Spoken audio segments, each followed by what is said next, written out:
BGNews and welcome to your Newsfix week number 33. Essentially, this is going to be a Gen Con roundup. Unfortunately, as from BGNews, we're not at Gen Con this week. If we actually were there, we'd have to fly across the globe because we're based in Europe. So it was kind of impossible to do that. Anyway, we spent those 4 days over our laptops, searching various threads and social media and everywhere to find all the news related to Gen Con. And it is impossible to fit everything in one video because there were too many things going on. So I'm just going to mention a few things that caught our eyes.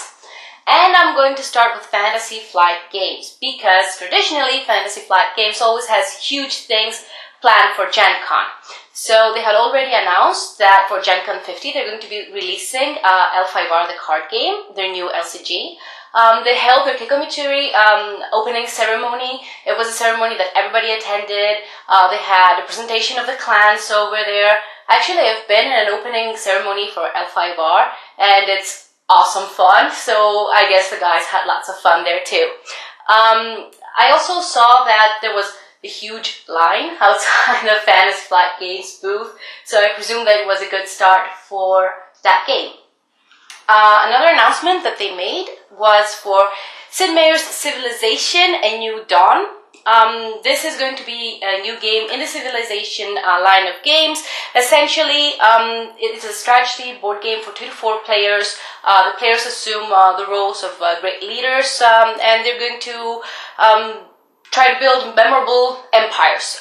This is going to have the same deep gameplay as the other games in the line, but allegedly it's going to need half the time to play when it hits the table. We'll have to wait and see. Another great announcement by Fantasy Flight Games was Twilight Imperium 4. Its successor, TI3, is considered one of the classical board games that strategists love. So now this one has brand new components, great artwork, great quality components as we saw. They also mentioned that they have some tweaks in the gameplay. So I guess everybody's going to be happy. With new mechs and new components, the box is not as big, so it follows the new rules and guidelines of Fantasy Flight Games. We'll have to wait and see for that one too. Fallout, the board game, is going to be another of the games that Fantasy Flight Games is going to be producing later this year. It was demoed over at Gen Con. To be pretty honest, I am kind of cautious for that game because I don't think that FFG has got a great history when it turns video games to board games. I'm not going to be discussing about how Gears of War kind of failed, in my opinion, as a good board game. Anyway, their big announcement, which they saved for the last days of the con, was a new miniatures game in the Star Wars line. I think that there are too many products in the Star Wars line up until now. So this one is Star Wars Legion. This is, as the announcement says, features organic, fast-paced movement, streamlined combat, and innovative mechanics, inviting players to become commanders of clashing armies on a war-torn battlefront of the Galactic Civil War. We'll have to wait for Q4 to see that one too. Let's not forget that they also had a collaboration with Catan Game Studios, and they launched Catan, a Game of Thrones over there. Moving on to other companies now, because Fantasy Flight had major announcements going on over there. Playhead Games launched a new game that caught my eye. This one is Stuffed Fables. It is in a new line of games. It is a storyboard game. Essentially, you have a book. On one side of the book there is the board, the other side of the book has the rule book, and the gameplay is dice driven. The game has super cute miniatures. I've seen people discussing in various threads that they played it and that they had a really nice time, but they also mentioned that the storybook is massive. Greater Than Games also had a very good presence at Gen Con this year. They had 3 new announcements. The first one was Spirit Island with its expansion Branch and Claw. This is a cooperative game where players are spirits that they try to drive away invaders from the island that they're into. The gameplay seems to be very challenging for players. The art style seems very nice. The components look good. Second announcement by Greater Than Games was Fate of the Elder Gods, again with one expansion, Beasts from the Beyond. This one is a Cthulhu-themed game. We never get enough of Cthulhu games, I suppose. Essentially, this is totally different from Spirit Island. It's not co-op, it's a head-on-head game. Players are cultists and they try to summon an ancient evil. Totally thematic. The artwork and art style from the pictures that we've seen look great.